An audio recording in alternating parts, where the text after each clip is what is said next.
example ko no, karang platform bitaw nga nag-iit sa pangyawana. So kung dihan mo magamit ko naman na is ka na one year yung dating sa mga kalingon professional bitaw. Kaya para ma-successful mo ang kanang work experience mo and skills. So kung buwabot ko lang sa karang TikTok and Instagram na bitaw nga ang platform, mura kaya hindi na ka-video professional job. Pwede na ka diya ka na tuwan less formal na ka-experience mo sa mga kalingon kaya hindi naman lang tuwan. So parang daw nga another mga platform is ka na tuwan, nailay na itong mga identities. Isa po po no is similar online and offline sales. So ano namin sa po ka na taray sa Facebook is ka na tuwan ka na mag-closely mirror their real-life personality sa kalang taong pumunta niya sa Facebook sa makadjust ka na ay inanak siguro ka sa personal na sometimes their online interaction and posts reflect the online behavior ay bago. So tayo kung bulinis ka sa Facebook daw sa inanak siguro ka personal na makalipin ka. So self and others cyberspace. So naitulo cyberspace, digital literacy and online disintegration. So ang cyberspace refers to the virtual world, computer world rather, and more specific, an electronic medium that is used to facilitate online communication. So kung mayroon ka cyberspace is ganang ng technological world, ganang ito maka-interact ka. For example, mga social media platforms, maka-interact ka diha, pamaagi ito sa technology, para mga online games o para mobile. So, ang pinagdiha sa cyberspace, ganang ito matungin sa user na virtual reality, augmented reality, online world. So, muna yung cyberspace na refers to the virtual computer world to facilitate online communication. Basta talang communicate. So, digital literacy, kakibasa talang means how individuals need to live, learn, and work in society where communication and access to information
So, muna ito ng positive na magsinubugan ka ng kuhaan support.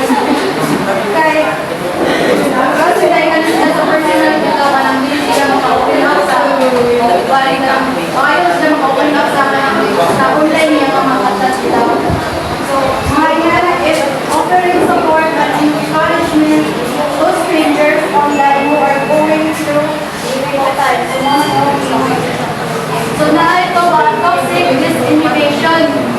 So, mga disadvantage ka ng haras, mga cyberbullying, tanawag ka dili at ka makita pa sa liga mga blaming, sa'yo na kayo sila pasakitan. Basta sa mga mga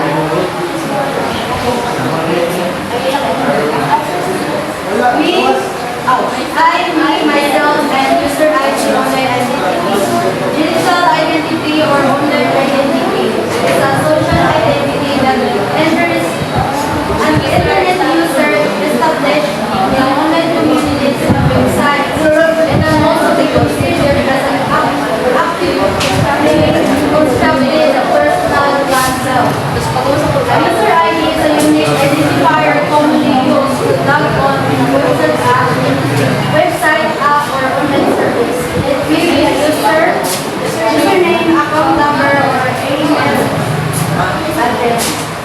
So, make me chart ang digital identity ko nung anak ma-recognize ka tayo sa MB. Na mabutang kita ko sa iyong mga hobbies, makayong sila na ay siguro ko gusto ko rin kayo. Ibutang mga vaccine sa hobbies, mga gawin. Kanang identity si Jan na parang pwede makita sa tanan. And sa user ID, unique identifier ka na ikaw rin isip na kabalo. Diba, ito mo na ako pag-login sa Facebook, sa mga email. Then, mo na identity na unique na ikaw rin nakabalo. So, how to build your online identity? Pag-ibasa ko sa every website that you interact with will its own version of who you are.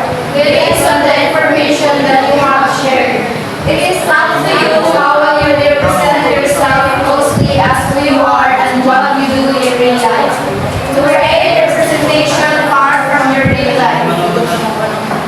So, ang unang kuhan is your online identity is partially determined by the data research for the various platforms. So, kuhan ka, mailan ka, online identity kung panangitan sa Facebook, ka mag-post ka mga photos, shared posts, and connection will create representation of yourself by kuhan ka lang tayo, kuhan post ka ng lots of pictures sa imo, so mga witness ka na kayo, mahilig ka ng jamakuhan na makalaman na, mahilig ka yung tapos pag video private ko lang kuhan, walang video, mag-video sa Facebook, so natin kayo na sa mga clip, mga consumer, so, ang number 2 is, you can choose to know to represent yourself online, similarity on how you are and what you do in real life. So, narataw mo sa kasaytay mo kung yung sa represent kung sa ka sa real world. So, for example, kung nag-create ka, vlog, diba? Vlog, lagi. Tapos, diba kayo, i-post na, makita ang tanan. So, ipinili mo kung sa inyong vlog is, yung reveal na mo yung hobbies, o yung mga interest o passion. So, nara na daw doon. So, yung ikatulo, to create representation sa provision. So, kabaliktaran dire is mag-create mo po na online representation that layo na sa yung pamalingan na. For example, sa mga taon ng mga accounts, hindi kita gusto nga. Private na lang. Karang kuhan mo yan ang mga dami accounts sila, mga portrait sila. So, sa dito dahil ako kapauwi silang kuhan, tinigaw ko na sa ito. So, para daw ko silang makalikay, ako maka-express sila pag sayang kamalikay. May identity sila. And other reasons, so, para sa community na